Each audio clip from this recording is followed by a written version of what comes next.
살면서 지금까지 제일 안 친한 것이 이 화장품입니다. 그리고 건강식품도 별로 안 친합니다. 비누로 세수하고 나면 그 개운한 느낌이 좋지 얼굴에 어떤 크림이나 로션을 발라서 번들번들한 것은 제가 제일 싫어하는 것 중에 하나이지요. 그런데 올해는 다릅니다. 제 누님이 사준 스킨과 로션을 지금 몇 달째 꾸준히 바르고 있는데요. 사실 그렇게 발라 보니까 해마다 갈라지는 이 손톱, 손 엄지 손가락 겨울만 되면 갈라지고 또 발 뒤꿈치도 겨울만 되고 갈라지고 찢어지고 그 고통이 심했는데 꾸준히 바르다 본 그 결과 다행히 아직까지 찢어지고 그러진 않아요. 발은 약간 찢어졌다가 바르고 나니까 또 괜찮아졌는데요. 그래서 제일 싫어하는 일들을 이제 일상으로 하게 되는 것은 찢어짐의 고통이 너무 심하기 때문에 그렇게 너무 크기 때문에 안 바를 수가 없게 되더라고요. 그러니 번들거림이 불편하고 그래도 찢어져 고통받는 것보다 나으니까 바르게 되는 거예요. 그러니까 오늘 새벽에 제가 본당에 나와서 '야 이거 궁하면 통한다는 말이 맞네.' 이런 생각이 드는 거예요.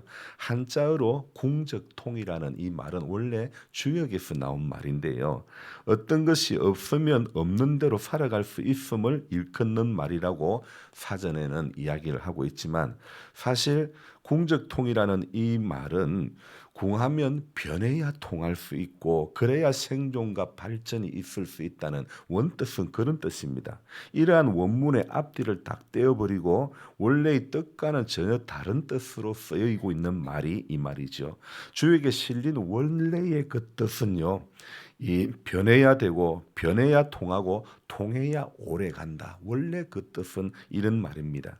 그래서 원래는 궁적통 궁하면 통하는 것이 아니고 궁하면 변해야 된다는 것입니다. 안 바르던 화장품을 바르니까 변화가 일어나는 것. 궁하면 변해야 된다는 것. 그래서 이 말을 후대에서는 앞뒤를 잘라가지고 멋대로 궁적통이라고 궁하면 통한다 이렇게 흔히 쓰게 되어버린 그런 말인데 원래의 뜻과는 좀 이렇게 왜곡된 말이라는 것이죠. 세상의 이치라는 것이 가다 보면 변하게 되고 변하면 통하게 되고 통해야만 오래 가는 거죠. 변하고 소통하면 궁함이 없는 상황을 오래도록 유지할 수 있다는 그런 주역의 원뜻이죠. 그러기에 궁하면 자기 스스로가 변해야 된다는 것이죠. 그렇게 변하는 노력이 있어야 비로소 통하게 되고 마침내 궁함을 면할 수 있다는 그런 뜻이 된다는 것입니다. 자기가 먼저 변하지 않고 주변 상황이 변하길 기다린다면 상황이 더 나빠지는 궁적 멸이 될 수도 있다는 것을 알아야 되는 것입니다. 그래서 스스로의 노력이 있어야 노력이 없이 상황이 바뀌기만을 기다리다가는 어느 세월에 나아질 수가 있겠습니까? 필요하면 무언가 얻을 방법을 찾아 나서야 되는 것이죠. 찢어짐의 고통 속에서 저는 지금까지 계절이 바뀌기만을 기다리고 있었습니다. 어서 빨리 봄이 되었으면 봄이 되면 찢어진 게 나아지겠지. 계절이 바뀌기만을 기다리고 있었던 것이죠. 참 번들거림이 싫어서 계절만 바뀌어라고 참 어찌 보면 무식한 행보였다고 말할 수 있는 것 같습니다. 바르고 나니 이렇게 변하는데 그동안 세월이 빨리 흘러가 봄이 오기만을 기다리는 제가 얼마나 어리석었는지. 그러니까 우리 삶도 마찬가지라고 생각합니다. 내가 변하지 않으면 그만큼 고통의 시간을 겪을 수밖에 없다는 것이죠. 도태되느냐, 진화되느냐, 진보되느냐 이 갈림길에서 우리는 때때로 끊임없이 변하면서 또 적용해가면서 이렇게 살아가야 되는 것입니다. 왜냐하면 변화는 곧 인생의 기회가 될 수 있기 때문이라는 거죠. 그래서 그러고 보면 변화라는 단어는 두려움의 대상이 아니라 우리 삶의 혁신과 또 하나의 도약을 얻을 수 있는 그런 기회가 되는 것이죠.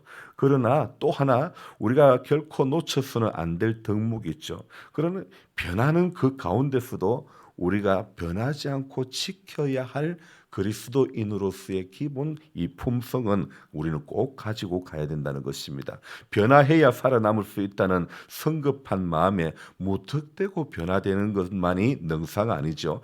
변화되는 그 속에서도 변하지 않는 본성, 즉 자기다움, 그리스도인다움, 예수를 만난 그 초심을 우리가 잃지 말아야 된다는 것입니다. 다시 말해 모습은 변해도 우리 안에 있는 그리스도의 정신, 주때만은 변해서는 안 된다는 것입니다. 여러분, 대나무가 흔들려도 바람이 불 때 흔들려도 부러지지 않고 유연하게 살아갈 수 있는 것은 흔들림 속에서도 흔들리지 않는 뿌리가 견고하기 때문에, 그 위에 굳게 자리 잡고 있기 때문에 결코 부러지지 않는 것이죠. 여러분, 이 고린도 교회, 바울이 쓴 편지 중에, 서신서 중에 제일 긴 분량의 메시지가 담겨 있는 서신서가 바로 고린도 전후서지요. 그러니까 이 고린도 교회에 보낸 편지가 바울이 보낸 여러 교회에 보낸 편지 중에서 제일 분량이 긴 그런 편지입니다. 바울 또한 이 바울의 서신서 가운데 가장 바울의 감정이 많이 드러나는 성경이, 그 편지가 오늘 고린도 후서라는 것입니다.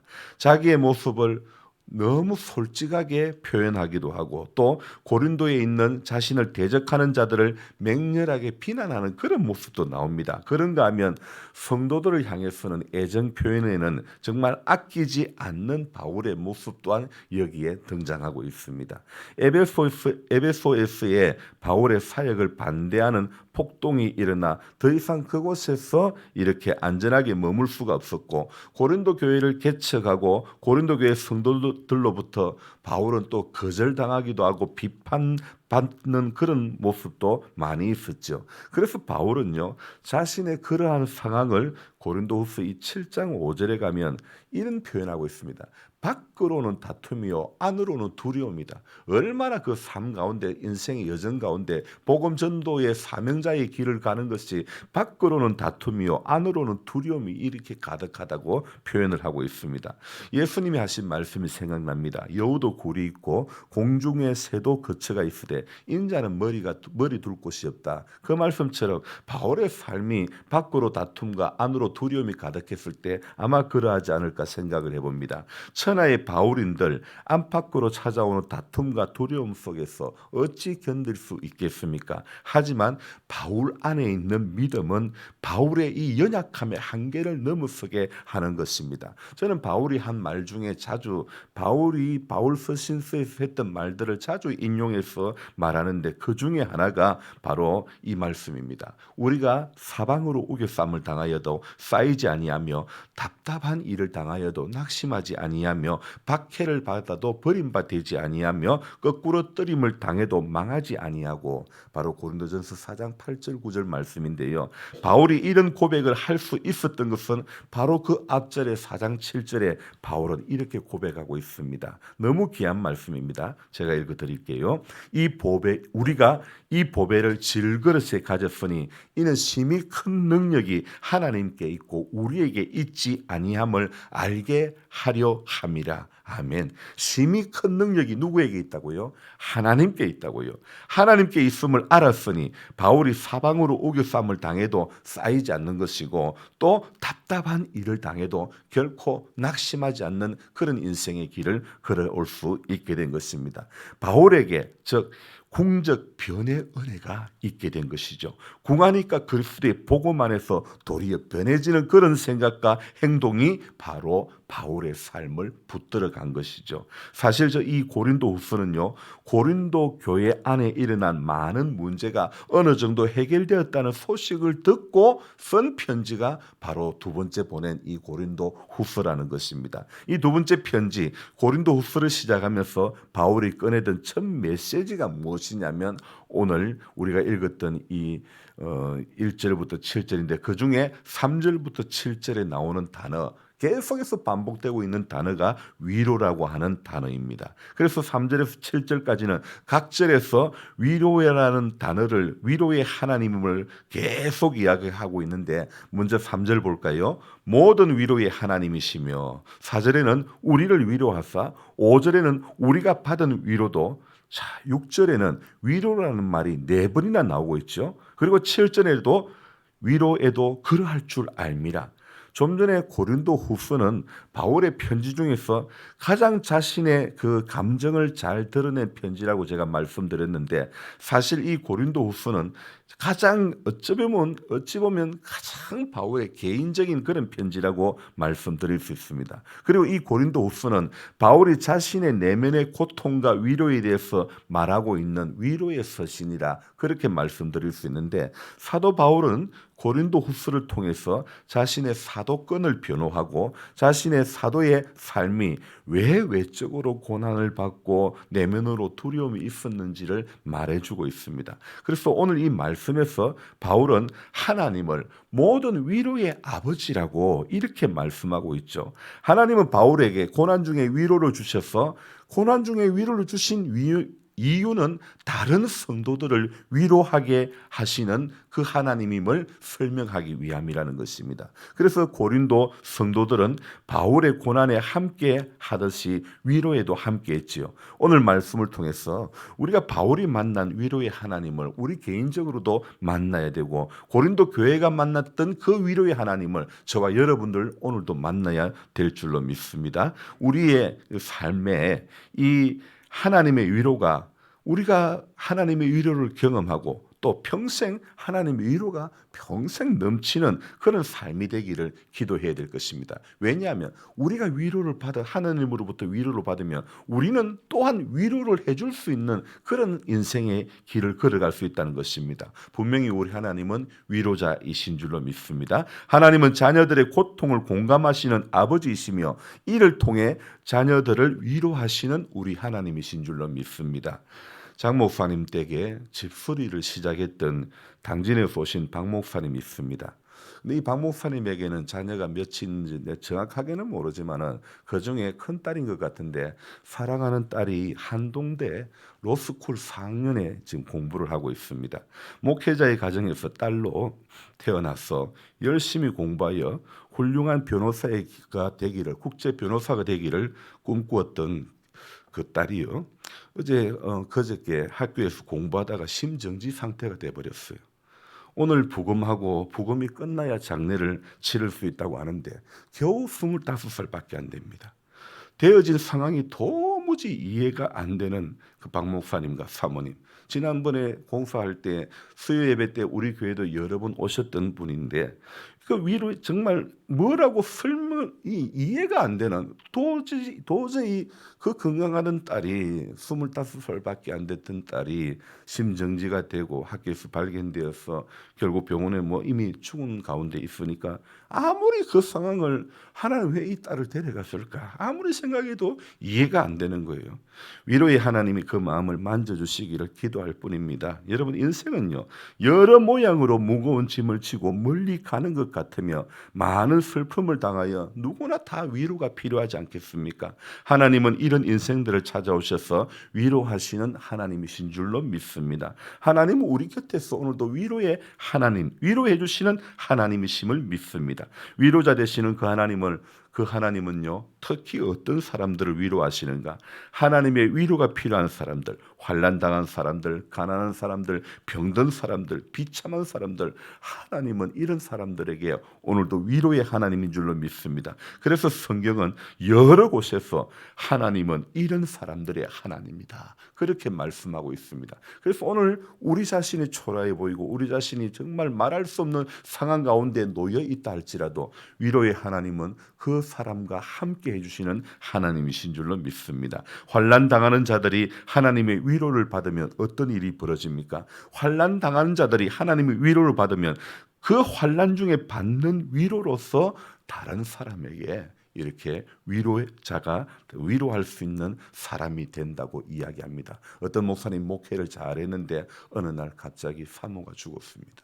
그런데 사모가 죽고 나서 한 달 뒤에 이 자식을 걱정하는 아버지마저 하나님 부름을 받고 나니까 이 목사님이 기도할 힘도 없고 아무런 의욕이 없고 그랬는데, 그러나 기도실에서 기도할 때에 성도들이 자기를 위해서 기도하는 그 기도를 듣고 그때부터 이분이 이 가정은 어떤 문제, 어떤 아픔 때문에, 이 사람은 어떤 문제 때문에 아파하고 그런 게 보이더라 이거예요. 그래서 신방 갈 때 하나님께서 주시는 그 마음으로 위로하고 그렇게 위로자가 되었더라는 그런 이야기를 들었는데요. 하나님은 하나 분명히 가져가신 것이 있으면 하나 더 주시는 것이 있는 줄로 믿습니다. 아니 하나가 아니라 10개, 100개를 더 주시는 하나님이신 줄로 믿습니다. 왜요? 위로의 하나님이시기 때문에, 좋으신 하나님이시기 때문에 그런 줄로 믿습니다.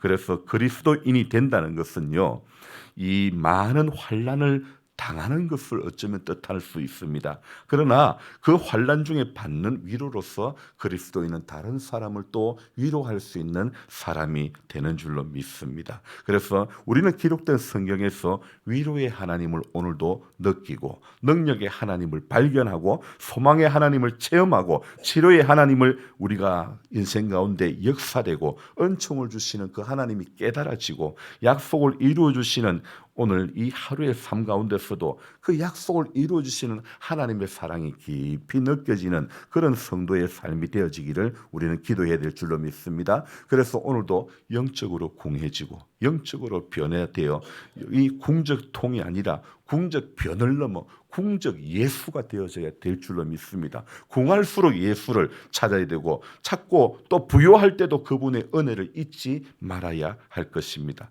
번들거림이 불편함이 있지만 그러나 찢어짐의 아픔보다 낫다는 것이 오늘 이제서 깨달은 철부지 저를 이제 계절이 바뀌기만을 기다렸던 어리석은 인생이 정말 해야 할 일은 오늘도 정말 저와 여러분들은 궁적 예수를 바라보자. 믿음의 주여 또 온전케 하시는 이인 예수를 바라보는 그것만이 오늘 저와 여러분들이 이 급변하는 세상 가운데서 믿음 지키고 살아갈 수 있고 이길 수 있는 그 길은 오늘도 예수 바라보는 그 길밖에 없는 줄로 믿습니다. 기도하겠습니다. 하나님, 베드로가 분명히 무리를 걸었습니다. 예수님을 바라보고 갈 때 무리를 걸었습니다. 그러나 일렁이는 파도를 볼 때에, 물결을 볼 때 그는 물속에 빠지고 말았습니다. 주님, 바라보고 가야 될 분은 오직 예수밖에 없는 줄로 믿습니다. 예수님이 우리의 기초고 예수님이 우리의 전부임을 오늘도 고백하며 예수가 전부인 그런 삶을 살아가게 해 주시옵소서. 모든 위로의 하나님 우리 아버지께서 사랑하는 딸을 잃은 박 목사님을 위로해 주시고 그 가정을 하나님께서 만져주시기를 간절히 바라고 원합니다.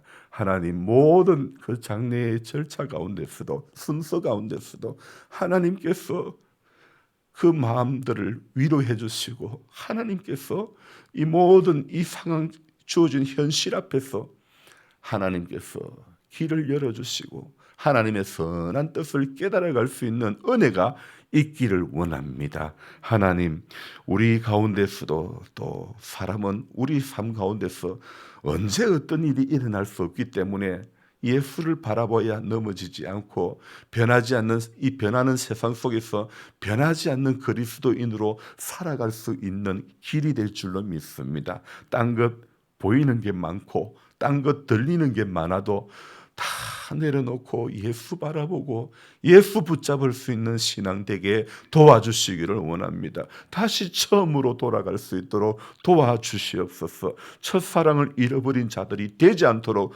도와주시옵소서. 그 은혜와 그 사랑을 소중히 간직하고 하나님, 그저 예수의 십자가만 생각할 때마다 우리 가슴이 뜨거워지고 그 사랑을 증거하는 복음 전도자의 길을 걸어가기 위해서 눈물 흘리며 하나님 앞에 영원 사랑하는 마음이 가득해질 수 있는 은혜가 우리 속에 가득하기를 원합니다. 지난 주일 예배 자리에 나왔던 송영자 씨를 주님 축복해 주시고 우리 아버지 하나님 기억해 주시고 믿음의 자리에서 멀어지지 않기를 원합니다. 하나님의 사랑의 길이와 깊이와 높이와 넓이를 깨달아갈 수 있도록 우리 하나님 붙잡아 주시기를 원합니다. 먼저 믿은 우리들이 항상 본이 되며 덕이 되며 영향력을 끼칠 수 있는 하나님의 자녀에 된 모습으로 하루하루 살 수 있도록 도와주시옵소서. 위로받기보다는 위로하는 자가 되게 해 주시옵소서. 사랑받기보다는 사랑하는 자가 되게 해 주시고 섬김을 받으려 하기보다는 섬기는 자가 될 수 있도록 오늘도 그 길을 묵묵히 걸어가는 우리 모두가 되도록 하나님 도와주시옵소서. 감사를 드리며 예수님의 이름으로 기도드리옵나이다. 아멘. 간절한 마음으로 주여 부르고 기도합니다. 주여, 주여, 주여. 좋으신 주님 감사를 드립니다. 새벽에 깨워주시고 은혜 주시고 우리에게 말씀